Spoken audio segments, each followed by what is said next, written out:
திருப்பதி தேவஸ்தானத்திற்கு அனுப்பிய 4 லாரியில் வந்த நெய் ஆய்வக சோதனையில் விலங்குகள் கொழுப்பு கலப்படம் செய்யப்பட்டது உறுதி செய்யப்பட்டுள்ளது.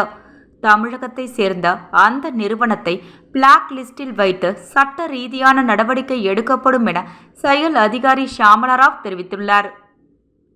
திருமலையில் உள்ள அன்னமையா பவனில் செய்தியாளர்களுக்கு பேட்டியளித்த தேவஸ்தான செயல் அதிகாரி ஷியாமளா ராவ் கூறுகையில், ஒரு முறையாவது சுவாமி தரிசனம் செய்ய வேண்டுமென்ற விருப்பம் இருக்கும். புதிய அரசு பதவியேற்ற பின் முதல்வர் சந்திரபாபு என்னை ஈஓவாக நியமிக்கும் முன் என்னை அழைத்து லட்டு பிரசாதம் தரவில்லை என்று குற்றம் சாட்டியுள்ளது. எனவே அங்கு சென்ற பின்னர் தரமானதாக மாற்ற வேண்டும். பக்தர்களுக்கு மகிழ்ச்சிகரமாக ஆன்மீக பயணமாக இருக்க வேண்டும் என கூறினார்.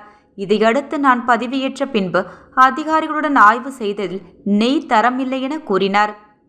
இதனால் நெய் சப்ளை செய்யும் 5 நிறுவனத்தை அழைத்து தரமில்லாமல் சப்ளை செய்தால் ஒப்பந்தம் ரத்து செய்து பிளாக் லிஸ்டில் வைக்கப்படும் என தெரிவிக்கப்பட்டது.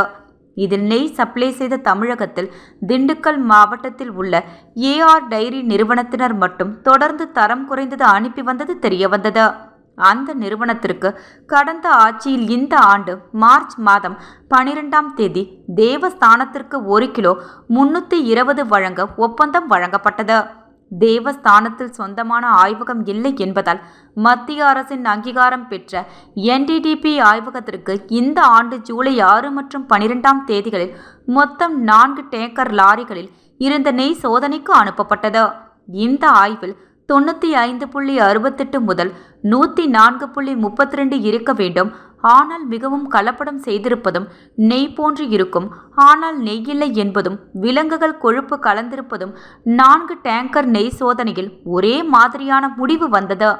இதனால் அந்த நிறுவனம் ஒப்பந்தத்தில் பங்கேற்க முடியாத வகையில் பிளாக் லிஸ்டில் வைக்கப்பட்டுள்ளது.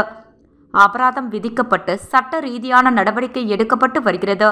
மேலும் நிபுணர் குழு அமைத்து ஒவ்வொரு டெண்டர் அழைக்க வேண்டும் என விதிமுறைகள் வகுக்கப்பட்டு வருகிறது. தேவஸ்தானத்திற்கு சொந்தமாக ஆய்வகம் இல்லாததால் ஒப்பந்ததாரர்கள் இதனை தங்களுக்கு சாதகமாக எடுத்துக்கொண்டு கலப்படம் செய்துள்ளனர். எனவே தேவஸ்தானமே சொந்த ஆய்வகம் அமைக்க முடிவு செய்து இதற்கான என்டிடிபி ஆய்வகம் தாமாக முன்வந்து ரூபாய் 75 லட்சம் மதிப்புள்ள ஆய்வக பொருட்கள் வழங்க முன்வந்துள்ளனர். எனவே இது போன்ற சம்பவம் மீண்டும் வருங்காலத்தில் நடைபெறாமல் இருக்க தேவஸ்தானத்திற்கு சொந்தமாக ஆய்வகம் அமைக்கப்பட்டு வருகிறது. டிசம்பர் மாதம் இந்த ஆய்வகம் பயன்பாட்டிற்கு கொண்டு வர முயற்சி மேற்கொண்டு வருகிறோம். கலப்படம் செய்யப்பட்ட நெய் என குறிப்பிடப்படும் ஏஆர் டைரி நிறுவனம் மொத்தத்தின் 10 டேங்கர் லாரி நெய் அனுப்பினார்கள். இதில் 6 டேங்கர் பயன்படுத்தப்பட்டது, 4 திருப்பி அனுப்பப்பட்டது.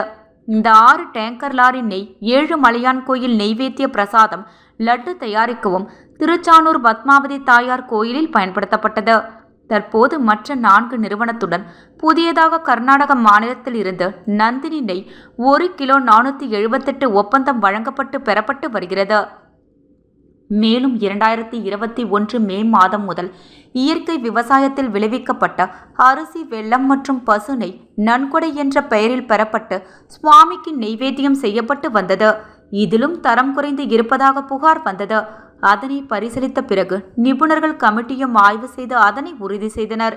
அந்த ஆய்வு அறிக்கையில் அரிசி ஒவ்வொன்றும் ஒவ்வொரு ரகமாகவும் கற்கள் மற்றும் உடைந்த அரிசிகள் என பல்வேறு கலப்பினம் இருப்பது கண்டுபிடிக்கப்பட்டது. இதனை அடுத்து அந்த ஒப்பந்தம் தற்பொழுது ரத்து செய்யப்பட்டுள்ளது என அவர் தெரிவித்தார்.